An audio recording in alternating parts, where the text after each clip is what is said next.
وہاں منظر الگ تھا. چھوٹی چھوٹی معصوم انصار کی لڑکیوں نے وہ ترانہ گایا تھا. طلع البدر علینا من ثنیات الوداع وجب الشکر علینا ما دعا للہ داعی ایہا المبعوث فینا جئت بالامر المطاع. کیا منظر ہوگا جن آنکھوں نے پہلی مرتبہ سرکار دو جہاں حضرت محمد رسول اللہ صلی اللہ علیہ وسلم کو دیکھا کہ وہ ہمارے یہاں آ رہے ہیں. غالب نے کہا تھا وہ آئے ہمارے گھر. یہ خدا کی قدرت ہے. کبھی ہم خود کو کبھی اپنے گھر کو دیکھتے ہیں. وہ ہمارے گھر آئے. بہت بڑی بات. شاعر نے کہا عام شہروں کے جیسا وہ بھی شہر تھا لیکن عام شہروں کے جیسا وہ بھی شہر تھا لیکن آپ نے بڑھا دی ہے آبرو مدینے کی. آپ نے بڑھا دی ہے آبرو مدینے کی. اور آگے تو عجیب بات کہتا ہے. رات حسن کرتی ہے رحمتوں کی شبنم میں. رات حسن کرتی ہے رحمتوں کی شبنم میں.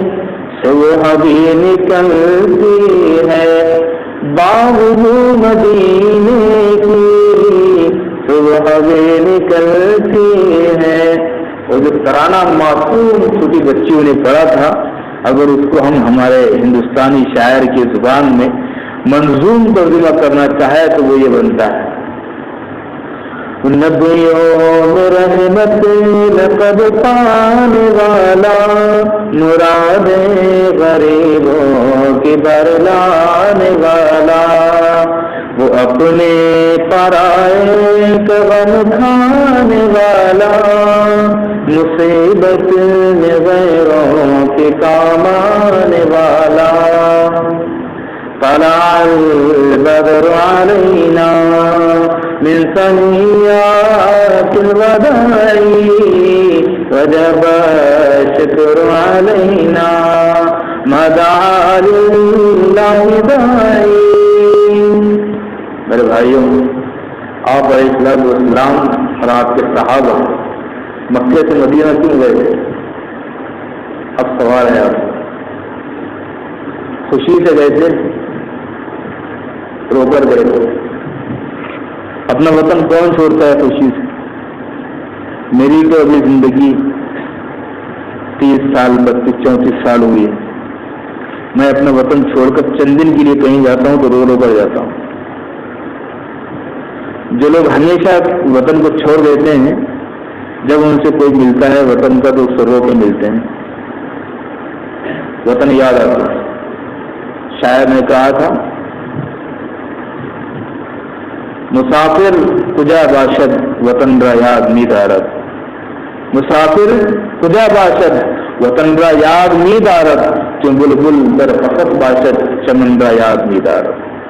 مسافر چاہے جہاں رہے اسے وطن یاد آتا ہے. جیسے سونے کے پنجرے میں بھی اگر قید کوئی پرندہ ہو تو اس کو اپنا چمن یاد آتا ہے.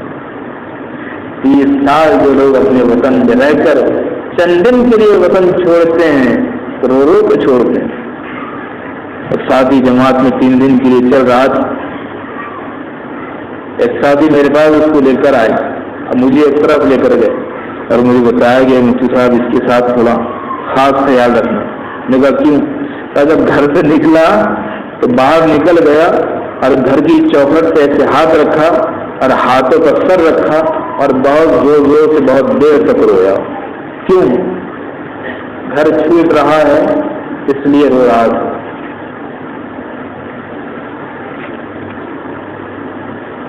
ریل کی سیٹی میں کیسا ہجر کا مفہوم ہے اس کو رخصت کر کے گھر آئے تو اندازہ ہوا کسی کو الوداع کہنا، وہ اب بھی ریل میں بیٹھا کھسک رہا ہوگا، میں خالی ہاتھ ہوا میں ہلا کے لوٹ آیا۔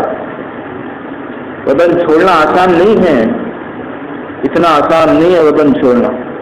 روتے ہیں لوگ، مدتوں روتے ہیں، اور آپ علیہ السلام نے آنسو ٹپکا دیے تھے، اور آپ جبل وہاں جائیں گے، جبل خدا محل بنا ہوا، وہاں آپ نے کھڑے رہ کر، وہاں سے کعبۃ اللہ نظر آ رہا، اور آپ نے وہاں کھڑے رہ کر کہا واللہ انک لخیر رسول اللہ، اللہ کی قسم اللہ کے ضمیر میں سب بہترین ضمیر ہے، وہ احق عظیم اللہ، اور اللہ کو سب سے زیادہ پیاری ہے۔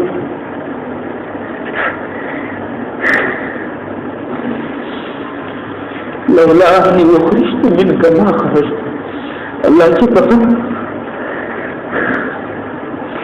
اگر مکے والے مجھے یہاں سے نہ نکالو تو کبھی نہ نکلتے۔ آپ نے ایک دعا بھی کی،